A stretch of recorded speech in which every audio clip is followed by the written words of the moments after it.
Hello dear student. तो चलिए हमारा अपना स्टार्ट करते हैं unit number 13, that is thermodynamics. तो थर्मोडायनामिक्स पे एक्चुअल हम क्या करते हैं, जनरली हम इस पे हीट का कन्वर्जन के बारे में स्टडी करते हैं। हीट को हम कन्वर्ट करके मैकेनिकल वर्क में बनाएंगे, या तो कुछ मैकेनिकल वर्क करके हम हीट प्रोड्यूस करेंगे। तो हमारे साइंस के जिस ब्रांच पे हम ये सारा फेनोमेना पढ़ते हैं, that's our thermodynamics. And thermodynamics में सबसे इम्पोर्टेंट एक वेरिएबल का वो स्टेट होता है जहाँ पे वो वेरिएबल स्टेट कांस्टेंट होता है। टाइम के चेंज होने पर भी वो जो स्टेट है, जो थर्मोडायनामिक स्टेट है, वो चेंज नहीं होगा। That state is called as thermal equilibrium. Okay. तो जो हम वेरिएबल्स कह रहे हैं, वो वेरिएबल्स हमारा क्या क्या हो सकता है, और प्रेशर हो सकता है, वॉल्यूम हो सकता है, टेम्परेचर हो सकता है। That's our variable, state variable. Okay. तो इनमें से जो हमारा हीट एंड वर्क होता है वो हमारे स्टेट वेरिएबल में होता है। ठीक है। हमारा स्टेट वेरिएबल जो हमारा थर्मोडायनामिक स्टेट सिस्टम का एवरी चेंजेस को डिफाइन करे, वो हमारा होता है pressure, volume, temperature and mass. Okay. और यहाँ पे हम जो गैस एज्यूम करते हैं, ठीक है, तो इसमें हम गैस को आइडियल गैस, ठीक है, आइडियल गैस को हम लोग सपोज करते हैं। ठीक है। लेकिन नेचुरली हमारा आइडियल गैस एग्जिस्ट नहीं होता। ठीक है। रियल गैस एग्जिस्ट होता है, लेकिन आइडियल गैस हम लोग सपोज करके चलते हैं। आइडियल गैस मतलब वहाँ पे जो भी सिस्टम का जो भी चेंजेस होगा वो हमारा 100% रहेगा। प्रेशर, वॉल्यूम, टेम्परेचर, उनका रिलेशन 100% रहेगा। ठीक है। तो उनके लिए हम एक इक्वेशन बनाते हैं जिसको हम लोग बोलते हैं इक्वेशन ऑफ स्टेट। ठीक है। जिसमें हमारा ये सारा वेरिएबल, स्टेट वेरिएबल, एक दूसरे से लिंक करते हैं। तो ये हमारा है आइडियल गैस का इक्वेशन, आइडियल गैस गैस का equation, that is PV equal to nRT। Now zeroth law of thermodynamics. Zeroth law of thermodynamics एक हमारे थर्मल इक्विलिब्रियम स्टेट को रिप्रेजेंट करते हैं। ठीक है। जिसमें हम क्या करते हैं, दो बॉडी लेते हैं। ठीक है। हम इस तरह से दो बॉडी को ऐड कर देंगे। ठीक है। जिसमें हम क्या करते हैं, एक थर्ड बॉडी फिर साथ में ऐड कर देंगे। तो इसमें जो बाउंड्री है, इसको हम इस तरह से सेट करते हैं। ये जो बॉडी बाउंड्री है, ये ए और बी के बीच, ये एडियाबेटिक होता है। एडियाबेटिक मतलब यहाँ पे किसी भी तरह का एक्सचेंज नहीं होगा। ठीक है। पर ये वाला जो होता है हमारा जो वाल है, इसमें से हर चीज़ एक्सचेंज रहेगा। तो हम क्या करते हैं, यहाँ पे सपोज ए वाले पे हम हर चीज़ को क्या लेंगे, हाई लेंगे। वो हमारा प्रेशर, वॉल्यूम, टेम्परेचर, ठीक है, इसको हम हाई ले लेंगे। ठीक है। एंड ये वाले पे हम लो लेंगे। ठीक है। अब क्या होता है, ये ए हाई है तो हर सारा चीज़, और ये सी, इसमें से हम न्यूट्रल रखेंगे, इसको ज़ीरो। ठीक है। अब क्या होता है, ये हाई होने का मतलब ये सारा सिस्टम वेरिएबल का सारा चीज़ यहाँ फ्लो होगा। ठीक है। एंड यहाँ पे लो है मतलब कुछ अमाउंट यहाँ पर भी है और यहाँ पर ज़ीरो है। इसका मतलब इसके सी के कंपेयर में यहाँ कुछ है तो यहाँ पे भी फ्लो होगा। ठीक है। तो ऐसा होते वक्त क्या होता है, ए से बड़े तेज़ी से फ्लो होते हुए वेरिएबल सी की ओर आता है। ठीक है। एंड बी से सी की ओर धीरे धीरे आएगा। एंड धीरे धीरे क्या होगा, यहाँ पे जीरो था, अब यहाँ पे सारा वेरिएबल फिल होना स्टार्ट होगा। तब धीरे धीरे यहाँ पे अमाउंट जैसे जैसे ज़्यादा होने लगेगा, अब वो क्या करेगा, यहाँ पे भी फ्लो करेगा। ठीक है। वो रिटर्न ए पे तो नहीं जा सकता, लेकिन बी को फील करेगा। और बी पे ऑलरेडी थोड़ा बहुत हैने की वजह से वहाँ पे फील जल्दी हो जाता है। ठीक है। इस तरह से धीरे धीरे आप थोड़ी देर बाद देखो, ये जो फ्लोनेस है ये सारा फ्लो स्टॉप हो जाएगा। ए से सी फ्लो नहीं होगा, सी से बी भी फ्लो नहीं होगा और बी से सी पे भी फ्लो होना बंद हो जाएगा। तो वो हमारा स्टेट होता है इक्विलिब्रियम स्टेट। ओके, तो अब इस स्टेट पे हमारा क्या हो जाता है, ए पे जो भी इस वेरिएबल को चेक करोगे सेम अमाउंट पे आपको बी पे भी मिलेगा एंड सेम अमाउंट आपको सी पे भी मिलेगा। ठीक है, तो हमारा जो फाइनल कंडीशन हुआ यहाँ पे सारा चीज़ सेम हो गया, लेकिन इनिशियल पे हमारा बहुत ज़्यादा डिफरेंस था इन सभी बॉडीज़ के बीच में। ठीक है, तो ये जब फाइनल स्टेट पे से सारा इक्वल हो जाता है, दैट्स आवर इक्विलिब्रियम स्टेट। ठीक है, एंड इसी लॉ को हम क्या कहते हैं, जीरो लॉ ऑफ थर्मोडाइनमिक्स, जिसने हमारा एक क्वांटिटी इंट्रोड्यूस किया है जिसको हम थर्मोडाइनमिक क्वांटिटी कहता है, वो कौन सा है, टेम्परेचर। ठीक है, now heat, internal energy and work. Heat हमारा क्या होता है, एनर्जी जो एक बॉडी से या एक सिस्टम के बीच में फ्लो करता है due to the temperature difference की वजह से। ठीक है, एंड इंटरनल एनर्जी हमारा क्या होता है, ऐसे एनर्जी जो सिस्टम प्रोसेस करता है, सिस्टम जो प्रोड्यूस करता है। ठीक है, वो सिस्टम के पास ऑलरेडी होता है ऐसी एनर्जी। ठीक है, और वो एनर्जी किसके वजह से, ड्यू टू मॉलिक्यूलर मोशन या मॉलिक्यूलर कॉन्फ़िगरेशन। ठीक है, जो हमारा सिस्टम हम कह रहे हैं, ठीक है, वो सिस्टम के अंदर बहुत सारा गैस पार्टिकल्स होगा, उस पार्टिकल्स के जो मोशन है, ठीक है, और उनका जो कॉन्फ़िगरेशन अरेंजमेंट होगा, उनसे एनर्जी एक प्रोसेस होता है सिस्टम पे। ठीक है, वो हमारा होता है इंटरनल एनर्जी। तो हमारा जो ये मॉलिक्यूलर कॉन्फ़िगरेशन की वजह से हो रहा, उनको हम क्या लिखते हैं, इंटरनल पोटेंशियल एनर्जी। ठीक है, और जो मॉलिक्यूलर मोशन की वजह से हो रहा है उस एनर्जी को हम कहते हैं इंटरनल काइनेटिक एनर्जी। ठीक है, तो हमारा टोटल एनर्जी क्या हो जाएगा, internal kinetic energy plus internal potential energy. ठीक है, अब if there is no intermolecular forces, अगर इन पार्टिकल्स के बीच में किसी भी तरह का इंटरमोलिकुलर फोर्सेस नहीं है, तो उस वक्त हमारा जो पोटेंशियल एनर्जी है वो क्या हो जाएगा, ज़ीरो हो जाएगा। ठीक है, क्योंकि फोर्सेस नहीं होने की वजह से क्या होगा, वो पार्टिकल्स एक दूसरे को अट्रैक्ट नहीं करेगा या रिपेल नहीं करेगा। ठीक है, इस वजह से वो क्या होगा, फ्रीली मूव करेगा। ठीक है, तो हमारा उस केस में पोटेंशियल एनर्जी जीरो हो जाएगा। ठीक है, अब वहाँ पे जो एनर्जी एग्जिस्ट होगा वो ओनली किसकी वजह से होगा, उसके मोशन की वजह से। ठीक है, तो वो हमारा हो जाता है इंटरनल काइनेटिक एनर्जी। ठीक है, एंड यहाँ पे जो एनर्जी लिखा है कॉन्सेंट्रेशन से, आपको याद होगा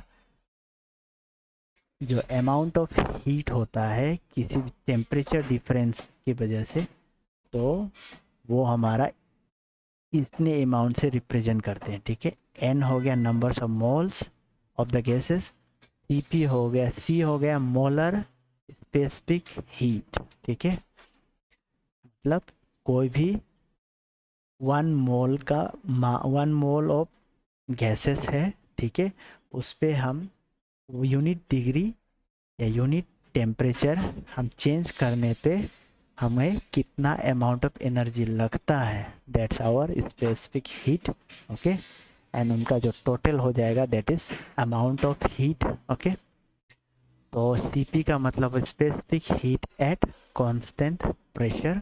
ठीक है, और सीबी का हो जाएगा specific heat at constant volume. ठीक है, और पी और बी को छोड़ने के बाद दूसरा प्रोसेस ऐसा हो सकता है जिसपे हम Q equal to N C del T से रिप्रेजेंट करेंगे। Now work done, work is transfer energy transfer brought by other means, ठीक है। तो हमारे सिस्टम में जब हम बोले एनर्जी को ट्रांसफ़र करते हैं तो वो कुछ अमाउंट वर्क डन करता है, ठीक है। तो वो वर्क डन पे किस तरह से करते हैं, बाय जैसे हो गया एक सिलेंडर पे पिस्टन मूविंग करेगा, ठीक है। तो वो पिस्टन के मूवमेंट होने की वजह से उस सिस्टम पे कुछ वर्क डन होता है, ठीक है। एंड उस केस पे क्या होता है, बाय राइजिंग या lowering some weight connected to it. तो उस पे जो भी कनेक्ट है उनका जो वेट है वो राइज करेगा या तो घटना स्टार्ट करेगा, ठीक है। Now first law of thermodynamics. First law of thermodynamics ने क्या बताया है कि amount of heat supplied to the system, okay, capable doing external work। तो कुछ कोई सिस्टम है उसको वर्क करने के लिए, एक्सटर्नल वर्क करने के लिए जितना अमाउंट ऑफ हीट चाहिए, ठीक है, वो किसके बराबर होगा, वो सिस्टम वो इतना वर्क करने के लिए जितना हीट एब्जॉर्ब करेगा वो किसके बराबर होगा, सम of increase internal energy and doing external work by the system, ठीक है। तो कोई सिस्टम है, हम क्या चाहते हैं, वो सिस्टम को वर्क डन करवाना है, ठीक है। तो हम क्या करते हैं, एनर्जी सप्लाई करते हैं या हीट सप्लाई करते हैं। तो वो सिस्टम उस अमाउंट ऑफ हीट को जब लेगा तो वो हीट को अपने सिस्टम में डिस्ट्रीब्यूट करता है, ठीक है। किस फॉर्म में डिस्ट्रीब्यूट करता है, कुछ अमाउंट ऑफ एब्जॉर्ब हीट जो कहाँ पे खर्चा हो जाएगा, इंटरनल एनर्जी को इंक्रीज करने पे, ठीक है। एंड उनमें से जो रिमेनिंग रहेगा वही हमारा सिस्टम पे, सिस्टम का क्या करेगा, वर्क डन करेगा। वो सिस्टम का वर्क डन जो होगा उसी रिमेनिंग एब्जॉर्ब हीट से होगा, ठीक है। तो थर्मोडाइनमिक्स से हम क्या फर्स्ट लॉ ऑफ थर्मोडाइनमिक्स से हम क्या लिखते हैं, amount of heat absorbed is equal to the sum of the increase या change in internal energy and change in external work done by the system, ठीक है। तो इनमें से हम देखते हैं तो जो हमारा फर्स्ट लॉ है ये कंप्लीटली किससे रिलेट कर रहा है, कंजर्वेशन ऑफ एनर्जी से, लॉ ऑफ कंजर्वेशन एनर्जी से कंप्लीटली रिलेट करता है, ठीक है। इसलिए हम फर्स्ट लॉ ऑफ थर्मोडायनामिक्स को ऐसे भी रीड करते हैं, energy can neither be create nor be destroyed but may be converted from one form to another, ठीक है।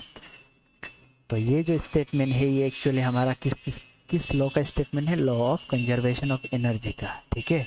तो ये वाले टर्म्स को, स्टेटमेंट को हम फर्स्ट लॉ ऑफ थर्मोडायनामिक्स के लिए इसलिए यूज़ करते हैं क्योंकि first law of thermodynamics completely law of conservation of energy को ही एक्सप्लेन करते हैं, ठीक है।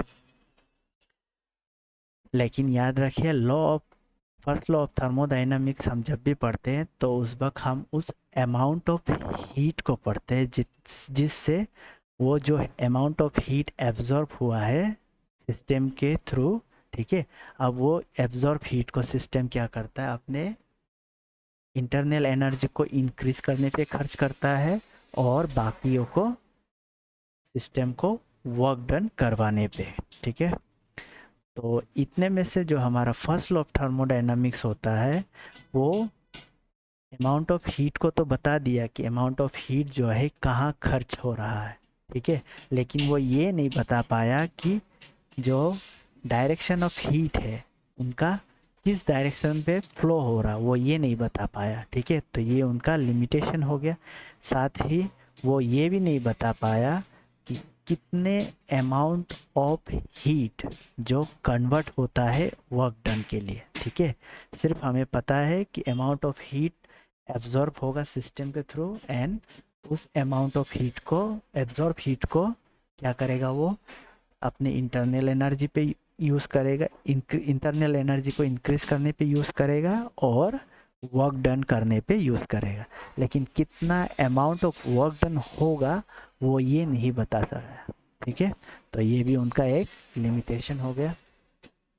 Then application of first law of thermodynamics. तो हम फर्स्ट लॉ ऑफ थर्मोडायनामिक्स से हमें क्या क्या पता चलता है, किसी भी मास का जो मेल्टिंग पॉइंट होता है वो हमें पता लगता है। ठीक है, क्योंकि कोई भी मास है वो जब मेल्ट होता है, सपोज कोई m मास है किसी सॉलिड बॉडी का, अब वो मेल्ट हो रहा है। ठीक है, तो इसका मतलब मेल्ट होने का मतलब हमने जो हीट दिया है वो कौन सा हीट होगा, लेटेंट हीट ऑफ फ्यूज़न, क्योंकि जो सॉलिड बॉडी है वो फ्यूज़ कर जाता है। ठीक है, सॉलिड से लिक्विड में कन्वर्ट होता है, तो वो जहाँ पे वहाँ पे जितना हीट एब्जॉर्ब हुआ है, ठीक है, वो हमारा कितना होता है, एम एल। ठीक है, कैपिटल एल हमारा हो गया लेटेंट हीट, जो इतना अमाउंट ऑफ हीट उनका स्टेट को चेंज करने पे रिक्वायर्ड हुआ है। अब फर्स्ट लॉ ऑफ थर्मोडायनामिक्स से हमें ये पता लगता है कि अमाउंट ऑफ हीट जो एब्जॉर्ब होता है वो किसके बराबर होता है, increase in sum of the increase in internal energy and change in work done by the system. ठीक है, तो जब वो अपना स्टेट चेंज कर रहा है सॉलिड से लिक्विड, तो वहाँ पे किसी भी तरह का वर्क डन नहीं होता है, क्योंकि वहाँ पे जो वॉल्यूम होता है उनमें किसी भी तरह का चेंजेस नहीं होता है। ठीक है, डेट इज जीरो। ठीक है, या तो आप कह सकते हैं जो वॉल्यूम है, चेंज इन वॉल्यूम है, वो हमारा ज़ीरो रहता है। ठीक है, तो इस वजह से हमारा वर्क डन हो गया कितना, ज़ीरो। तो हमारा जो अमाउंट ऑफ हीट उसने एब्सॉर्ब किया है वो किसके बराबर होगा, वो होगा इंक्रीज इन काइनेटिक और इंटरनल एनर्जी। ठीक है, and thermodynamics, law of thermodynamics या फर्स्ट लॉ ऑफ थर्मोडायनामिक्स से हमें बॉइलिंग प्रोसेस का भी पता चलता है, किसी भी बॉडी का जो बॉइलिंग पॉइंट होगा।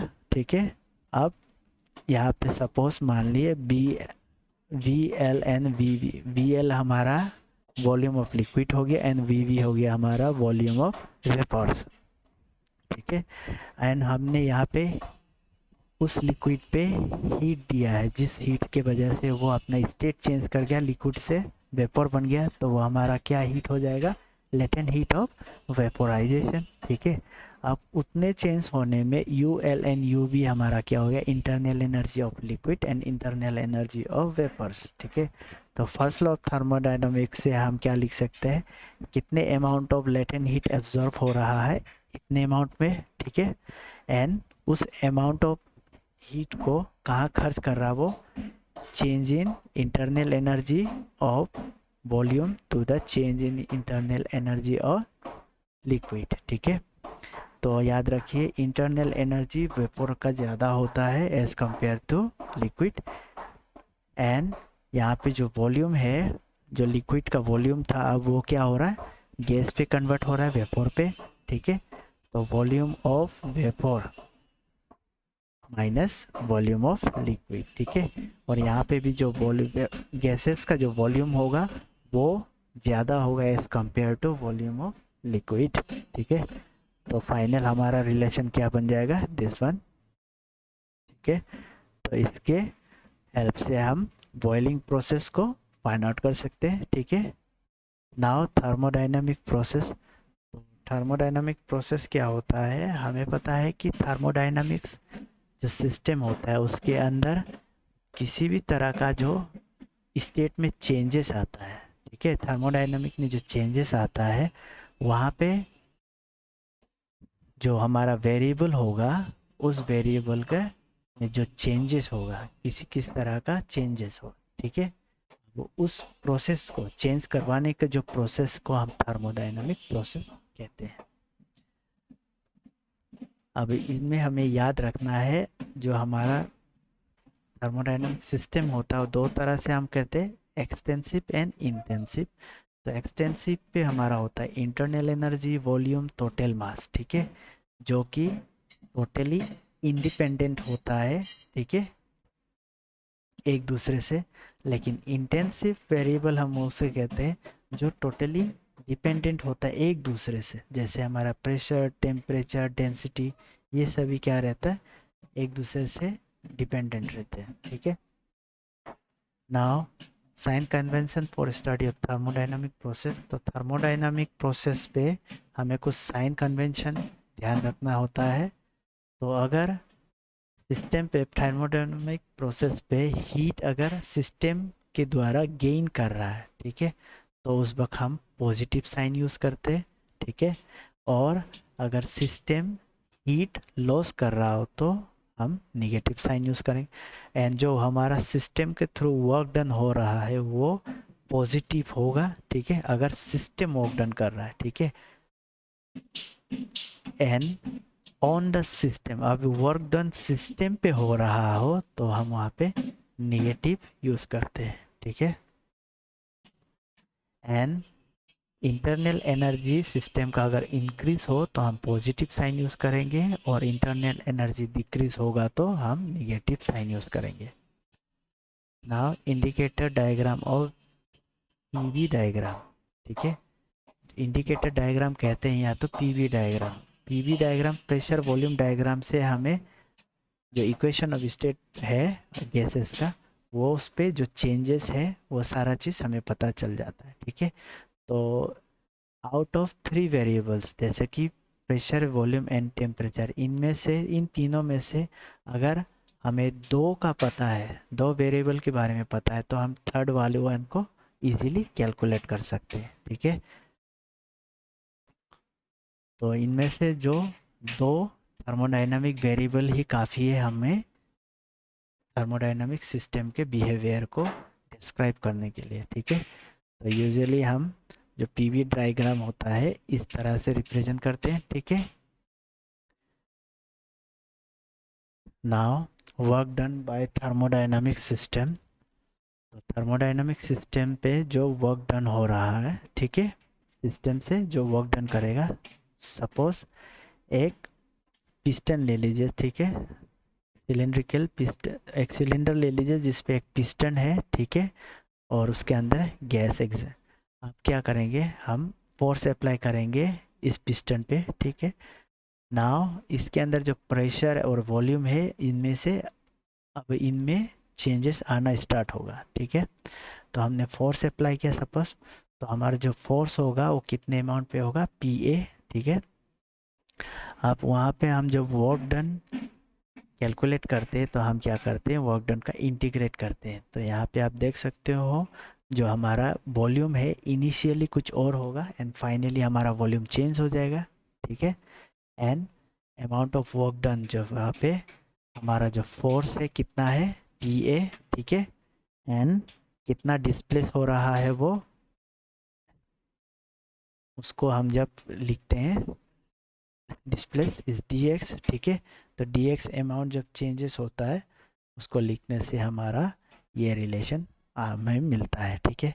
अब इस रिलेशन में से हम जब वॉल्यूम को कांस्टेंट मानेंगे तो उस केस में हमारा जो वर्क डन होगा वो जीरो आएगा, ठीक है। एंड जब हम वॉल्यूम को इंक्रीज कर रहे होते हैं तो हमारा जो वर्क डन होगा वो ज़ीरो से ज़्यादा होगा, मतलब पॉजिटिव वैल्यू होगा। एंड वॉल्यूम को जब हम डिक्रीज करते हैं तो उस केस में हमारा वॉल्यूम क्या होगा, डिक्रीज हो रहा है, उसमें हमारा जो वर्क डन होगा वो निगेटिव होगा, ठीक है। एंड इन सारी चीज़ों को हम ग्राफ में जब पीवी ग्राफ में या इंडिकेटर डायग्राम में रिप्रेजेंट करते हैं तो इस तरह का हमको देखने को मिलेगा, ठीक है। वो हमारा क्लॉकवाइज साइकिल हो सकता है या तो एंटी क्लॉकवाइज साइकिल हो सकता है। जब क्लॉकवाइज साइकिल में देखते हैं तो हमें इस तरह का मिलेगा, ठीक है। एंड ये वाले किस केस के लिए है, एंटी क्लॉकवाइज के लिए, ठीक है। तो इसमें जो एरिया आएगा कैलकुलेट करने पे हमारा नेगेटिव साइन के साथ आएगा, ठीक है। एंड यहाँ पे जो एरिया होगा वो पॉजिटिव साइन के साथ आएगा। नाउ जो हमारा साइकिलिक प्रोसेस होता है उनको जब हम ब्रेकआउट करके देखें, ठीक है, ये साइकिलिक प्रोसेस को, तो यहाँ पे देखिए प्रेशर हम इंक्रीज़ कर रहे हैं और टेम्परेचर इंक्रीज़ हो रहा है, तो यहाँ पे ये जो एरिया होगा ये हमारा क्या होगा, पॉजिटिव वैल्यू होगा, ठीक है। एंड यहाँ पे सेकेंड वाले पार्ट पे क्या हो रहा है, हमारा प्रेशर हम डिक्रीज़ कर रहे हैं और वॉल्यूम भी डिक्रीज़ हो रहा है, ठीक है। तो यहाँ पे जो हमारा एरिया आएगा और ये एरिया किसे रिप्रेजेंट करेगा, वर्क डन को, ठीक है। तो वो हमारा क्या होगा, निगेटिव आएगा, निगेटिव वैल्यू पे आएगा। ठीक है, तो अब हम इसको साइक्लिक वैल्यू को जब टोटल करते हैं, इनका टोटल वर्क डन निकालते, तो इनका एरिया इनका एरिया प्लस करेंगे। ठीक है, तो हमको total area of cross close path मिलेगा। ठीक है, ये हमारा क्या हो जाएगा, total work done. Now different types of जो हमारा थर्मोडायनेमिक प्रोसेस होता है, ठीक है, वो बहुत अलग अलग तरह के होते हैं। सबसे पहला होता है क्वासी स्टैटिक प्रोसेस। तो इस प्रोसेस पे क्या होता है, हमारे सारे जो वेरिएबल्स है, जैसे वेरिएबल्स हमारा पीवीटी, ठीक है, ये सराउंडिंग के साथ इक्विलिब्रियम होता है। जो सिस्टम का पीवीटी होता है वो सराउंडिंग से इक्विलिब्रियम पे होता है। तो जहाँ पे हमारा कोई भी चेंज बहुत बहुत ही कम होता है, तो उस प्रोसेस को हम क्या कहते हैं, क्वासी स्टैटिक प्रोसेस। ठीक है, and next type of thermodynamic process है हमारा आइसोकोरिक या आइसोमेट्रिक प्रोसेस। ठीक है, जहाँ पे हम क्या करते हैं, वॉल्यूम को कांस्टेंट रख देते हैं। ठीक है, एंड सिस्टम का जो प्रेशर और टेम्परेचर उसको हम चेंज करवाते हैं। ठीक है, तो इक्वेशन हमारा क्या होगा, इस तरह का बनेगा। ठीक है, देन दिस प्रोसेस में हमारा क्या होता है, वॉल्यूम कांस्टेंट, मतलब उसमें चेंज इन वॉल्यूम डेल्टा भी क्या होगा, ज़ीरो, क्योंकि किसी भी तरह का चेंजेस नहीं होगा, कांस्टेंट वॉल्यूम है। ठीक है, तो उस केस में हमारा वॉल्यूम अगर चेंज नहीं हो तो वहाँ पे वर्क डन हमारा कितना हो जाता है, ज़ीरो। ठीक है, तो वर्क डन कब होता है, वर्क डन सिस्टम पे तभी देखने को मिलेगा जब वहाँ पे वॉल्यूम पे चेंजेस हो। ठीक है, तो फर्स्ट लॉ के थर्मोडायनामिक्स से अगर हम आइसोकोरिक प्रोसेस को देखें तो हमारा वर्क डन नहीं हो तो वो वहाँ पे जो हीट अमाउंट एब्जॉर्ब हीट है वो किसके बराबर हो जाएगा, इंक्रीज इन या चेंज इन इंटरनल एनर्जी।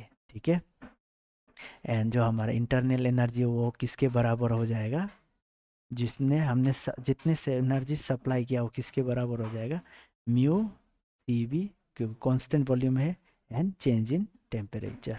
ठीक है, अब उसको हम जब ग्राफ में दिखाते हैं तो हमारा ग्राफ इस तरह का स्ट्रेट लाइन देखें। ठीक है, तो ये जो स्ट्रेट लाइन है वो इन्फिनिटी तक जा सकता है। ठीक है, मतलब प्रेशर जो हमारा है इन्फिनिटी तक इंक्रीज कर सकता है।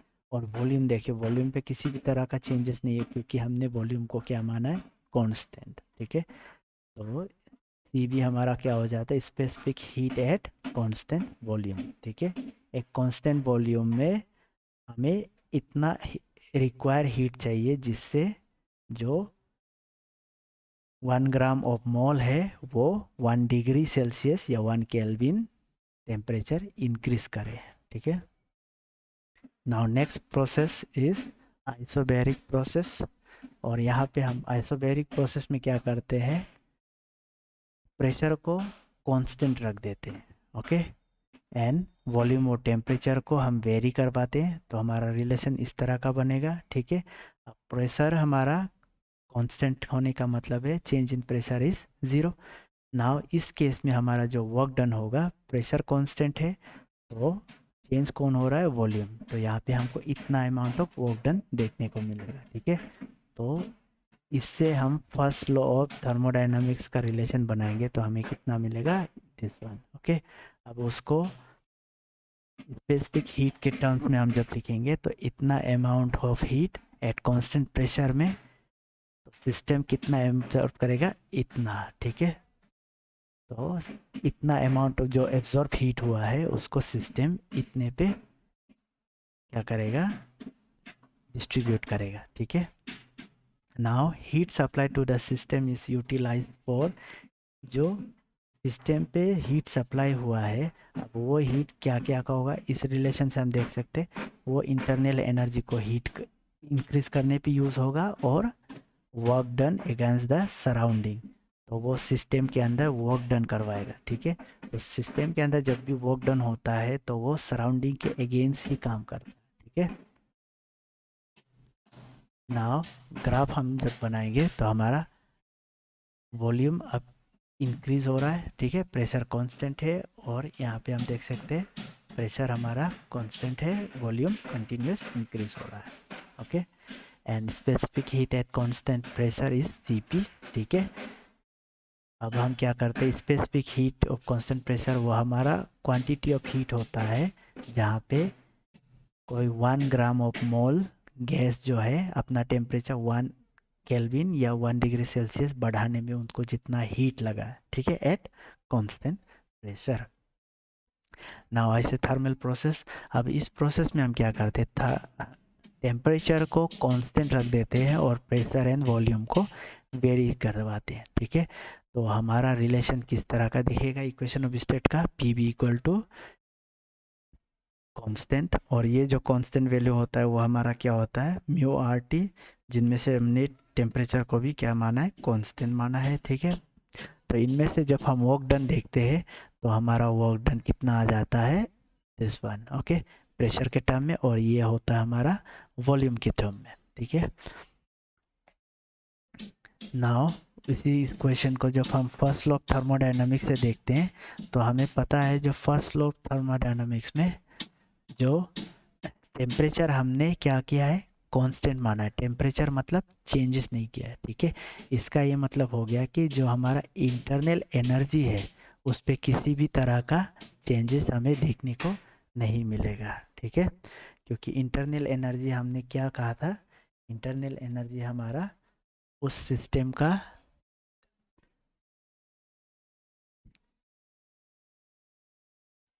उस एनर्जी को कहते हैं जो एनर्जी हमारे मॉलिक्यूलर मोशन से या तो मॉलिक्यूलर कॉन्फ़िगरेशन से प्रोड्यूस होता है. ठीक है, लेकिन जब हम टेम्परेचर को कांस्टेंट कर देंगे तो वहाँ पे किसी भी तरह का मॉलिक्यूलर मोशन नहीं होगा. ठीक है, तो इंटरनल एनर्जी उस केस पे हमारा जीरो हो जाता है. ठीक है, तो फर्स्ट लॉ ऑफ थर्मोडायनामिक्स हमारा किसके बराबर हो जाएगा, change in work done, and work done हमारा इतना अमाउंट है इन टर्म्स ऑफ वॉल्यूम. ठीक है, और इन टर्म्स ऑफ प्रेशर में इतना. ठीक है, तो ये जितना हीट है सप्लाई हो रहा है सिस्टम पे वो कहाँ पे यूज़ होगा, सिर्फ वर्क डन करने पे. ठीक है, तो आइसोथर्मल प्रोसेस पे हमारा जो भी आइसोथर्मल प्रोसेस में अगर सिस्टम में हमने एनर्जी दिया है तो वो एनर्जी सिर्फ क्या करेगा, वर्क डन करेगा. ठीक है, अपने इंटरनल एनर्जी को खर्चा नहीं करेगा, इंक्रीज करने में खर्चा नहीं करेगा, क्योंकि हमने वहाँ पे टेम्परेचर को कांस्टेंट माना है. ठीक है, नाउ जब हम ग्राफ देखते हैं तो हमारा ग्राफ इस तरह का बनता है. ठीक है, तो यहाँ पे देखिए प्रेशर को हम क्या कर रहे हैं, डिक्रीज कर रहे हैं. ठीक है, एंड वॉल्यूम हमारा क्या हो रहा है, इंक्रीज कर रहा है. तो वहाँ पे एक जो कर्व होगा वो कर्व किस तरह का बन रहा है, हाइपरबोला का. ठीक है, तो आइसोथर्मल प्रोसेस का ऐसे एग्जांपल हम देख सकते हैं, the pressure of substance remain constant during melting. ठीक है, तो जो हमारा मेल्टिंग पॉइंट होता है उस वक्त आप देख सकते हो जो हमारा एक टेम्परेचर होता है वो कांस्टेंट रहता है, क्योंकि इतने पॉइंट पे आके वो मेल्ट डाउन हो जाता है. ठीक है, तो वहाँ पे जो हमारा मेल्टिंग प्रोसेस होता है इज एन आइसोथर्मल प्रोसेस. ठीक है, एंड व्हेन सब्सटेंस बॉयल, ठीक है, सब्सटेंस जब बॉयल करता है तो temperature remains constant, so boiling is an isothermal process. Okay, now next one is adiabatic process. तो एडियाबेटिक प्रोसेस पे हम क्या करते हैं, जो हमारा प्रेशर वॉल्यूम टेम्परेचर है ये सभी चेंज करते हैं, सिर्फ वहाँ पे no exchange of heat between the system and surrounding. कोई सिस्टम है, ठीक है, और ये उनका सराउंडिंग हो गया, वहाँ पे किसी भी तरह का सिस्टम और सराउंडिंग के बीच में किसी भी तरह का एनर्जी एक्सचेंज या हीट एक्सचेंज नहीं होगा. ठीक है, लेकिन सिस्टम के अंदर जो प्रेशर वॉल्यूम टेम्परेचर है उनको हम वेरी करवाएंगे. ठीक है, तो ऐसे प्रोसेस को हम क्या बोलते हैं, एडियाबेटिक प्रोसेस, एंड वहाँ पे इतना अमाउंट ऑफ वर्क डन होता है. ओके, एंड उसको फर्स्ट लॉ ऑफ थर्मोडायनामिक्स में हम जब देखते हैं तो एडियाबेटिक प्रोसेस में फर्स्ट लॉ ऑफ थर्मोडायनामिक्स में हम देखने से हमारा जो इंटरनल एनर्जी होता है वो किसके बराबर हो जाता है, निगेटिव वर्क डन. ठीक है,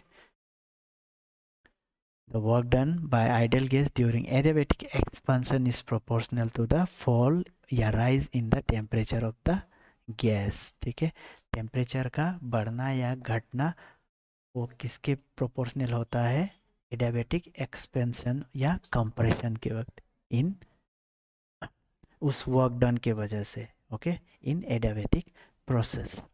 तो एडियाबेटिक प्रोसेस जब गैस एक्सपेंड होगा एडियाबेटिकली तो वर्क डन जो हमारा होगा पॉजिटिव होगा, ठीक है, एक्सपेंशन के केस में। तो उस एक्सपेंशन के केस में जो हमारा टेम्परेचर होगा, इनिशियल वाला टेम्परेचर वो हाई होगा, ठीक है। इसका ये मतलब हो गया फाइनल टेम्परेचर लो हो जाने का मतलब क्या होगा, gas cool during adiabatic expansion. जब एडियाबेटिक एक्सपांसन होता है उसका मतलब उस वक्त जो टेम्परेचर हो जाता है वो डाउन हो जाता है और गैस क्या होगा, ठंडा हो जाता है। एंड कंप्रेशन, एडियाबेटिक के लिए अगर हम कंप्रेस करें गैस पे तो उस वक्त हमारा वर्क डन होगा निगेटिव, ठीक है।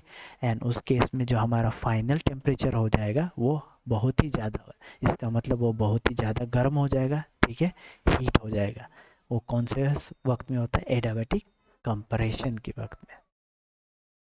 तो ये हो गया हमारा adiabatic process.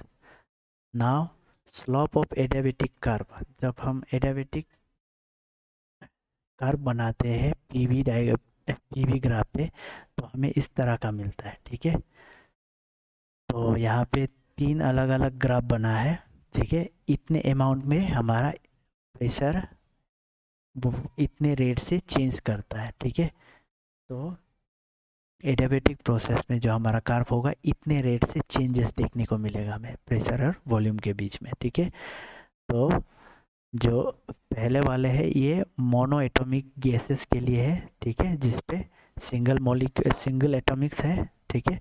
And die atomic 2 atoms हो गया तो डाई एटॉमिक, 3 और 2 से ज़्यादा हो गया तो पॉली एटॉमिक्स, ठीक है। तो सिर्फ हाइड्रोजन होगा तो मोनो एटॉमिक हो जाएगा। अभी H2O हो गया, 2 एटॉमिक्स हो गया, हाइड्रोजन एंड ऑक्सीजन, तो हमारा डाई एटॉमिक, ठीक। इसी तरह 2 से ज़्यादा वाला हो सकता है वो पॉली एटॉमिक हो गया। तो उस केस में एडियाबेटिक चेंजेस में हमें इतना अमाउंट देखने को मिलता है, ठीक है, जो हमारा गामा होगा, ठीक है, वो एडियाबेटिक प्रोसेस में फॉर मोनो एटॉमिक गैस के लिए इतना टाइम्स होता है, ठीक है, और डाई एटॉमिक गैस के लिए इतना होता है गामा, एंड पॉली एटॉमिक के लिए इतना होता है। एंड एडियाबेटिक और हम आइसोथर्मल प्रोसेस को जब हम पीवी ग्राफ में रिप्रेजेंट करते हैं और कंपेयर करते हैं तो हमें इस तरह का ग्राफ देखने को मिलेगा, ठीक है। तो एडियाबेटिक जो होता है वो प्रेशर, वहाँ पे देखिए उनका जो प्रेशर और वॉल्यूम, प्रेशर बहुत ही तेज़ी से डिक्रीज होता है, ठीक है, वॉल्यूम इंक्रीज होने पे। पर हमारा जो आइसोथर्मल है वहाँ पे प्रेशर स्लोली डिक्रीज होता है, इंक्रीज, हम वॉल्यूम जब इंक्रीज करते हैं तो प्रेशर जो होता है स्लोली डिक्रीज होता है आइसोथर्मल पे, लेकिन एडियाबेटिक पे वॉल्यूम इंक्रीज करने पे बहुत ही फास्टली प्रेशर डिक्रीज होता है, ठीक है। तो एडियाबेटिक एंड, तो इनमें से जो हमें डिफरेंट फास्ट एंड स्लोनेस दिखने को मिल रहा है, ठीक है, वो जब हम कंपेयर करते हैं तो हमें कितना मिलता है, दिस अमाउंट, ठीक है। तो आइसोथर्मल और एडियाबेटिक में चेंजेस, ये गामा जो होता है ये टाइम्स हमें रिप्रेजेंट करता है। तो यहाँ में से हमें गामा का वैल्यू पता है। तो मोनो एटॉमिक जो होता है वो बहुत ही तेज़ी से चेंजेस करता है, उनका कम वॉल्यूम चेंज होने पे प्रेशर जो होता है बहुत तेज़ी से डिक्रीज होता है, ठीक है। तो गामा को हम डिफिनेशन ऐसा भी कह सकते हैं, ratio of slope of adiabatic changes to the slope of isothermal changes, ठीक है। एंड जो हमारा गामा होता है is always greater than 1 and slope of adiabatic is greater than, इसका मतलब है अगर ये 1 होगा तो जो स्लोप ऑफ एडियाबेटिक होगा वो हमारा हमेशा स्लोप ऑफ आइसोथर्मल से ज़्यादा होगा। तो हमें एडियाबेटिक पे स्लोपनेस हमेशा ज़्यादा देखने को मिलेगा compare to isothermal slope of iso. तो स्लोप ऑफ आइसोथर्मल प्रोसेस इतना देखिएगा तो एडियाबेटिक पे हमें ग्राफ का स्लोपनेस इतना देखने को मिलेगा, ओके।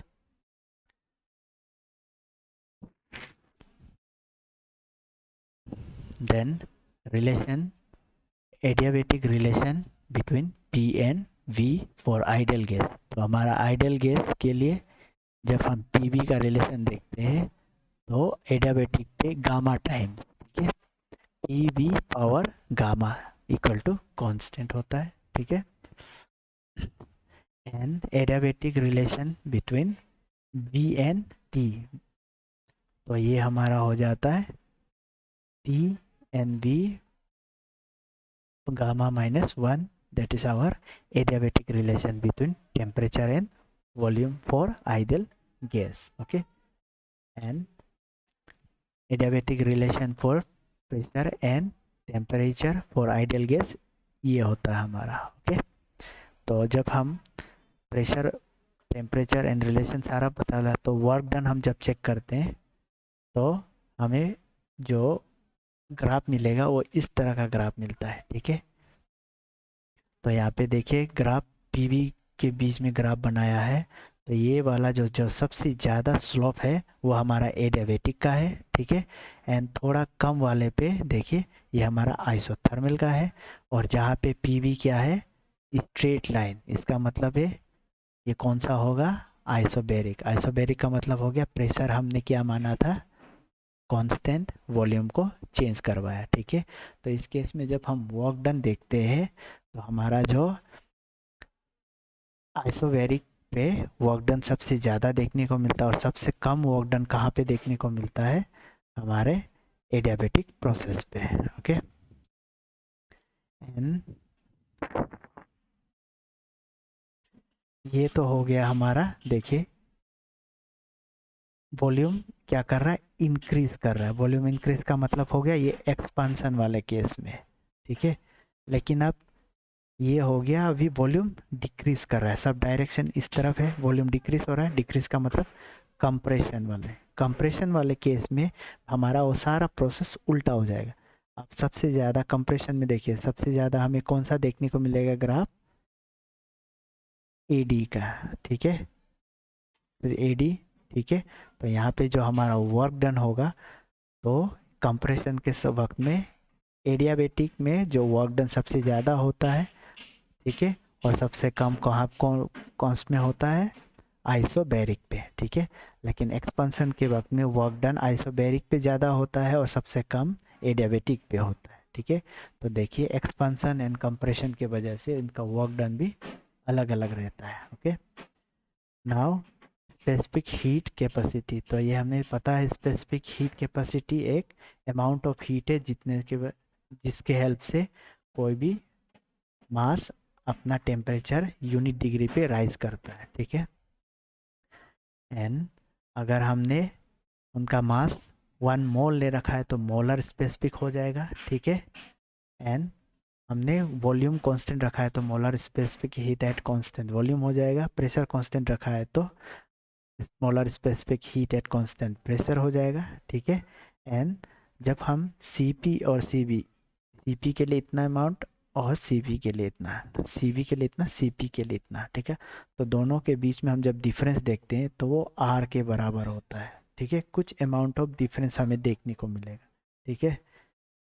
तो जो अमाउंट होता है वो R कहते हैं, जिसको हम क्या कहते हैं, गैस कांस्टेंट, और उनका वैल्यू हमें कितना है, कितना मिलता है, 8.314 joule per mole per kelvin, okay.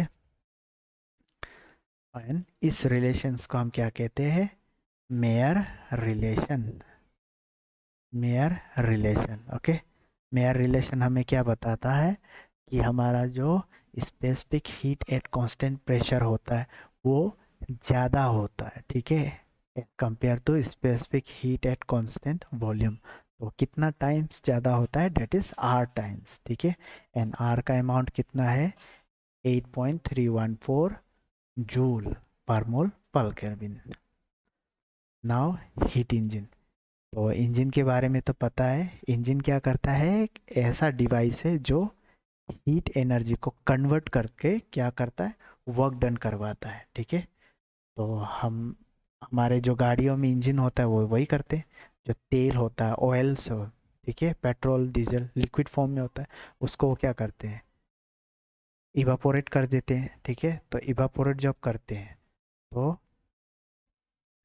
Evaporation में क्या होता है, उनके पास जो हीट होता है, लेटेंट हीट, ठीक है, उस हीट को हम क्या में कन्वर्ट कर देते हैं, वर्क डन में, उससे हम मैकेनिकल वर्क करवाते हैं, वहाँ पे जो सिस्टम इंजन है हमारा, वहाँ पे बहुत सारा पिस्टन लगा रहता है, ठीक है।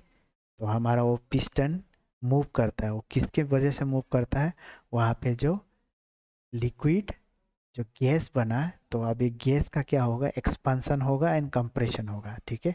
तो एक्सपांसन की वजह से ऊपर पिस्टन ऊपर जाता है एंड कंप्रेशन के वक्त में पिस्टन नीचे आता है, ठीक है। तो इस तरह से पिस्टन क्या हो रहा है, मूव कर रहा है। तो मूव करने की वजह से क्या हो, वर्क डन हो रहा है, ठीक है। एंड वर्क डन किसकी वजह से हो रहा है, उस हीट की वजह से हो रहा है। और वो हीट कैसे आ रहा है, due to expansion and compression, ठीक है। तो अब वो डिवाइस, पूरे होल सिस्टम, वो डिवाइस क्या कर रहा है, हीट को वर्क डन में कन्वर्ट कर रहा है। तो उसी को हम क्या कहते हैं, इंजन। और किसके काम कर रहा है, हीट पे काम कर रहा है। तो that is heat engine, okay. अब हीट इंजन हम जब पढ़ते हैं तब उनका इफिशिएंसी पढ़ते हैं, ठीक है। इसका मतलब हो गया 100, सपोज 100% एनर्जी क्या 100% वर्क डन करता है।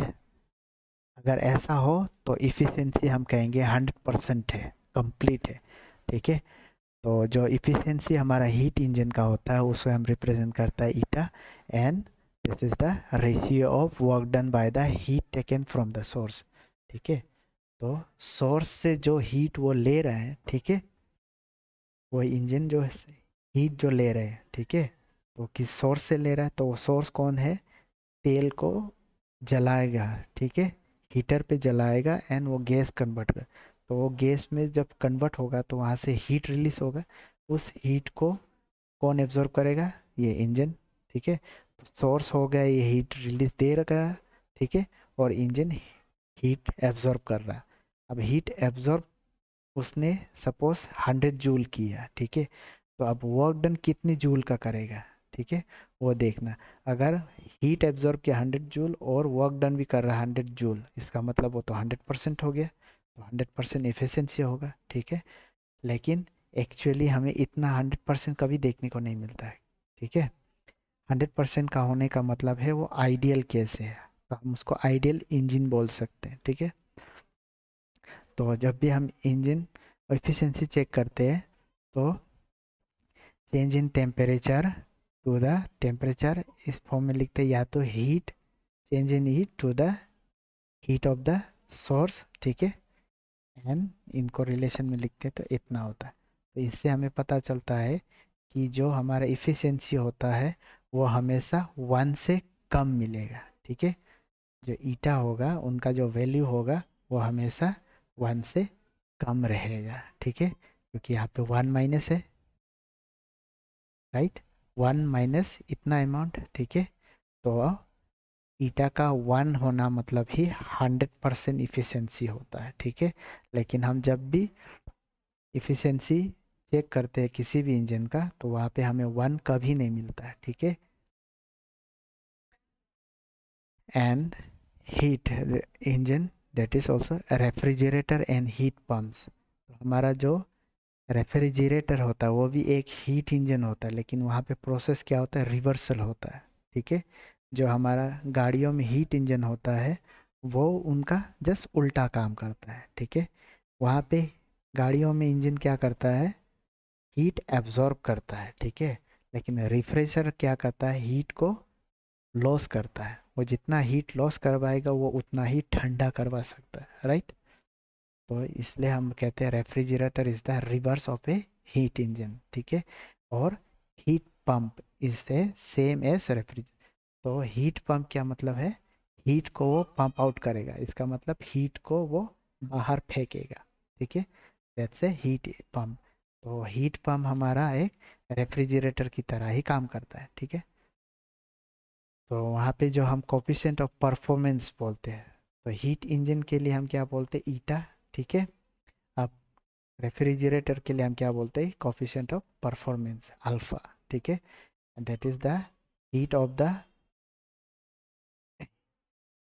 हीट एब्जॉर्ब फ्रॉम सिंक और from source to work done, okay. तो रिलेशन हमारा ये आ जाता है। Now reversible and irreversible process. तो रिवर्सिबल का मतलब होता है कोई भी प्रोसेस, ठीक है, वो रिवर्स डायरेक्शन पे bye variation in its condition such that any change occurring in any part of the direct process exactly reverse. ठीक है, जैसे कि कोई प्रोसेस है, यहाँ से यहाँ तक गया, ठीक है, अब थोड़ी देर बाद वो प्रोसेस रिवर्स होगा। ठीक है, अब रिवर्स होने पे क्या होता है, वो अपने इनिशियल, ये फाइन इनिशियल है और ये फाइनल है। ठीक है, तो इनिशियल एंड फाइनल के बीच में फिर वो रिटर्न आएगा, तो वो क्या होगा, साइकिलिक। ठीक है, लेकिन साइकिलिक होने पे, रिटर्न आने के लिए, साइकिलिक होने के लिए उनके पास दो तरह का प्रोसेस होता है। एक क्या होगा, वो जिस ओरिजिनल रास्ते से ही वापस जाएगा। ठीक है, ये हमारा हो जाता है रिवर्सेबल। वो जिस रास्ते से आया था वापस उसी रास्ते से गया, डेट इज रिवर्सेबल। ठीक है, एंड वो आया इस रास्ते से और गया इस रास्ते से। ठीक है, देखिए, आया किस और रास्ते से और गया कोई दूसरे रास्ते से, ये होगा हमारा इरिवर्सिबल। ठीक है, तो कोई भी प्रोसेस सेम पाथ से रिटर्न बैक होता है तो वो हम क्या कहते हैं, रिवर्सिबल प्रोसेस। और किसी भी प्रोसेस में अगर वो अपने ओरिजिनल पाथ से रिटर्न बैक नहीं होता, वो दूसरे रास्ते से होकर अपने इनिशियल पोजीशन पे रिटर्न होता है, तो वो हमारा हो जाएगा irreversible process. Now Carnot engine. तो कार्नोट इंजन एक्चुअली हमारा क्या है, कार्नोट ने अपना एक इंजन इमेजिन किया है जो आइडियल इंजन। ठीक है, आइडियल इंजन का मतलब है, हमने क्या कहा था, जहाँ पे इफिशिएंसी क्या होना चाहिए, 100%। ठीक है, तो कार्नोट ने ऐसा इमेज किया है कि उनका इंजन जो उसने क्या सपोज किया है, 100%, मतलब आइडियल इंजन। ठीक है, और किस बेस पे, रिवर्सिबल बेस पे है। ठीक है, तो जो उनका कार्नोट इंजन था वो रिवर्सिबल प्रोसेस पे 4 साइकिल से होके गुजरता है। ठीक है, अब 4 अलग अलग ऑपरेशन कौन कौन सा है, isothermal expansion and adiabatic expansion, isothermal compression and adiabatic compression। ठीक है, क्योंकि जो साइकिल है, जो पीबी है हमारा, तो वहाँ पे जो हम साइकिल जब बनाते हैं तो इस तरह से बनेगा। ठीक है, जाएगा एंड वापस आएगा, ये साइकिलिक हो गया। तो यहाँ पे देखिए वॉल्यूम इंक्रीज कर रहा है, वॉल्यूम इंक्रीज मतलब एक्सपांसन होगा। ठीक है, फिर यहाँ पे वॉल्यूम डिक्रीज कर रहा है तो हो गया कंप्रेशन। तो यहाँ पे हमको दो चीज़ देखने को मिलता है, एक्सपांसन एंड कंप्रेशन। अब इस एक्सपांसन एंड कंप्रेशन को फिर उसने डिवाइड किया है। ठीक है, एक्सपांसन को एक बार उसने कहा एडियाबेटिक करेगा और दो एक आइसोथर्मल करेगा। ठीक है, अब कंप्रेशन को भी ठीक इसी तरह उसने दो में डिवाइड किया है, एक को एडियाबेटिक कंप्रेशन एंड एक को isothermal isothermal compression. Okay,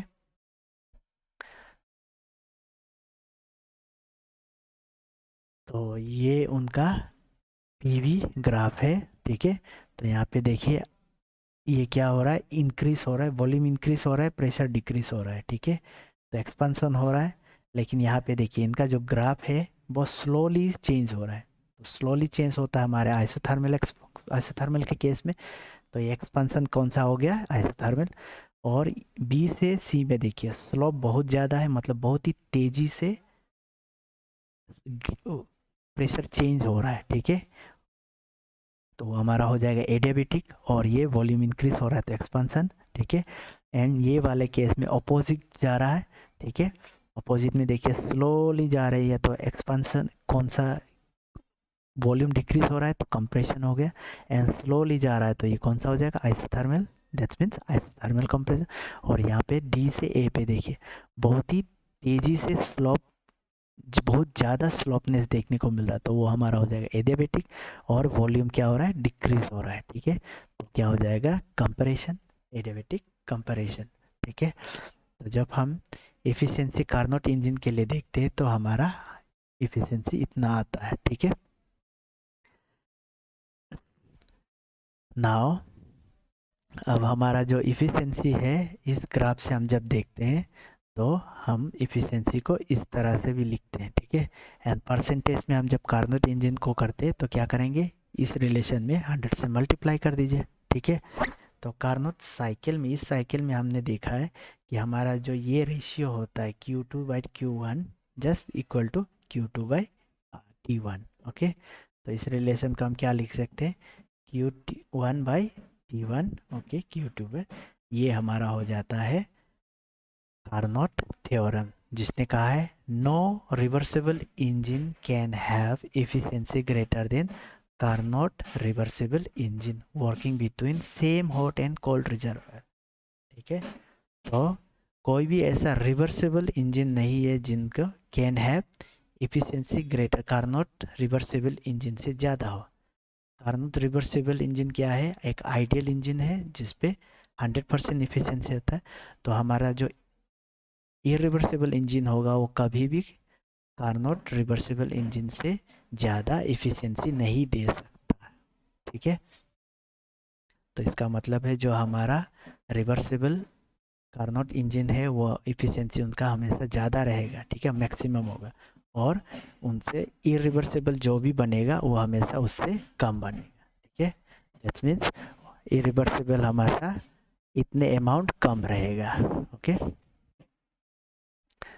then second law of thermodynamics. तो सेकेंड लॉ ऑफ थर्मोडाइनमिक्स ने हम क्या कह सकते हैं, जो सेकेंड लॉ जो है हमारा फर्स्ट लॉ थर्मोडाइनमिक का एक जनरलाइजेशन है, उसको जनरलाइज की। इसे first law is generalize of, जैसे हमें पता है जो फर्स्ट लॉ हमारा होता है, फर्स्ट लॉ ऑफ थर्मोडाइनमिक को एक जनरलाइजेशन किसका है, law of conservation of energy का। ठीक है, जो कि हमें क्या बताता है, जो हीट है और mechanical work are mutually inter convertible. आप हीट को मैकेनिकल वर्क में बना सकते हो या तो मैकेनिकल वर्क को हीट में बना सकते हो। ये फर्स्ट लॉ ऑफ थर्मोडायनेमिक्स हमें बताता है। ठीक है, अब सेकेंड लॉ ऑफ थर्मोडायनेमिक्स हमें क्या बताता है, वो जो कन्वर्जन है, in what condition heat can be converted into useful work. तो पहले वाले में तो हमें सिर्फ ये पता है कि हीट को मैकेनिकल वर्क में बना सकते या तो मैकेनिकल वर्क को हीट में। ठीक है, लेकिन कौन से कंडीशन में, ये कौन बताता है, सेकेंड लॉ ऑफ थर्मोडायनामिक्स। ठीक है, सेकेंड लॉ थर्मोडायनामिक्स ही वो कंडीशन बताता है, कौन सा कंडीशन होना होगा जिसमें हम हीट को एक यूजफुल वर्क में कन्वर्ट कर सकते हैं। ठीक है, तो उनके लिए सेकेंड लॉ ऑफ थर्मोडायनामिक्स ने 3 कंडीशन बताया है जो कि फुलफिल होना चाहिए utilize heat for useful work के लिए। ठीक है, तो पहला है a device can engine with a working substance.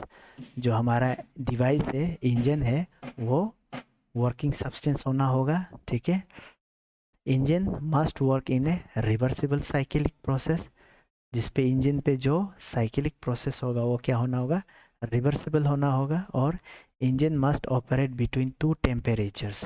ठीक है, तो 2 अलग टेम्परेचर्स पे हमारा इंजन काम करना होगा।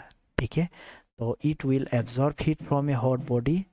तो पहला है कि हीट एब्जॉर्ब करेगा हॉट बॉडी से, जहाँ पे हीट, हॉट बॉडी मतलब हीट का अमाउंट ज़्यादा है, तो हम क्या कह सकते हो, सोर्स, और convert A part of it, और उस हीट को कन्वर्ट करेगा यूजफुल वर्क में, एक पार्ट होगा।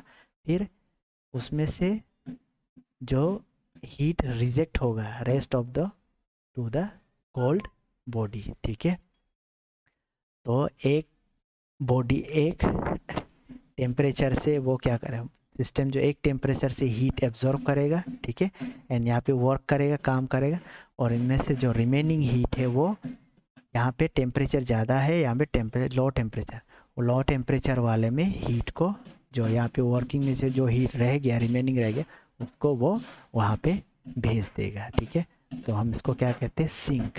ठीक है, जहाँ से लेते हैं उसको सोर्स, और जहाँ छोड़ देते हैं वो होता है सिंक। ठीक है, तो ये हमारा क्या हो जाएगा, इंजन के बारे में।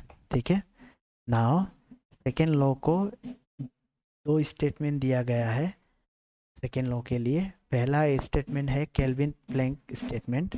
उसने कहा है कि it is impossible for in engine working between cyclic process to extract heat from a reservoir and convert completely into work. ठीक है, इसका मतलब हो गया 100% conversion of heat into work is impossible. Planck constant का स्टेटमेंट से हमें पता चलता है कि 100% हीट को वर्क में कन्वर्ट करना इम्पॉसिबल है। ठीक है, एंड दूसरा स्टेटमेंट है क्लॉसियस स्टेटमेंट, उसने कहा है कि it is impossible for self acting machine unaided by any external agency to transfer heat from a cold to hot region. ऐसा कोई सेल्फ एक्टिंग मशीन नहीं है जो जिसपे एक्सटर्नल एजेंसी, बिना एक्सटर्नल एजेंसी के वो हीट को ठंडे से हॉट में भेजे। ठीक है, तो हॉट कोल्ड से हॉट में भेजे, सॉरी, हॉट से कोल्ड में जाने के लिए हमें एक एक्सटर्नल एजेंट चाहिए ही चाहिए। ठीक है, लेकिन हॉट से कोल्ड में आने के लिए हमें किसी भी तरह का एक्सटर्नल एजेंट नहीं चाहिए। ठीक है, लेकिन कोल्ड से हॉट में जाने के लिए हमें एक्सटर्नल एजेंट चाहिए। ठीक है, तो इन अदर वर्ड्स में हम क्लोजन स्टेटमेंट को समझ सकते हैं, heat itself cannot flow from cold to hotter body. इसका ये मतलब हो गया, हमें पता था अभी तक हीट फ्लो करता है हाई से लो। ठीक है, तो हीट कभी भी लो से हाई फ्लो नहीं करेगा। ठीक है, वो अपने आप से फ्लो नहीं करेगा, उसके लिए हमें एक एक्सटर्नल एजेंट चाहिए। ठीक है, तो इन दो स्टेटमेंट से हमें क्या क्या मालूम हुआ, पहले स्टेटमेंट से, केल्विन प्लैंक स्टेटमेंट से, कि हीट 100% कभी भी वर्क डन पे कन्वर्ट नहीं होता, और दूसरे वाले स्टेटमेंट से पता चला कि हीट कभी भी लो से हाई या कोल्ड से हाई टेम्परेचर हॉटर बॉडी में मूव या फ्लो नहीं करता। ठीक है, नाउ इसके सेकेंड लॉ ऑफ थर्मोडायनामिक्स से देखने के बाद हमें क्या एक और वेरिएबल पता चलता है, डेट इज आवर एंट्रोपी। और एंट्रोपी हमें क्या बताता है, measure of molecular disorder of A system. तो जो हमारा सिस्टम है उसमें मॉलिक्यूलर डिसऑर्डर मतलब मॉलिक्यूल्स का डिसऑर्डर, ठीक है, और हम कह सकते हैं रेंडमनेस, ठीक है, वो हमारा एंट्रोपी होता है। तो इसका मतलब जितना ज़्यादा डिसऑर्डरनेस होगा उतना ज़्यादा एंट्रोपी होगा। तो एंट्रोपी, चेंज इन एंट्रोपी हमें कब देखने को मिलता है, heat absorb by absolute temperature. एक एब्सोल्यूट टेम्परेचर पे जो हीट एब्जॉर्ब होता है वो है हमारा क्या होगा, चेंज इन एंट्रोपी। ओके, तो जो change in entropy, this is the mathematical form of our second thermodynamic law of second law of thermodynamic. ठीक है, तो एंट्रोपी का जो ये अमाउंट है वही हमारा सेकेंड लॉ ऑफ थर्मोडाइनमिक्स का मैथमेटिकल फॉर्म होता है। ठीक है, सो माय डियर स्टूडेंट, यहाँ पे हमारा थर्मोडाइनमिक्स कंप्लीट होता है। Okay, so thank you.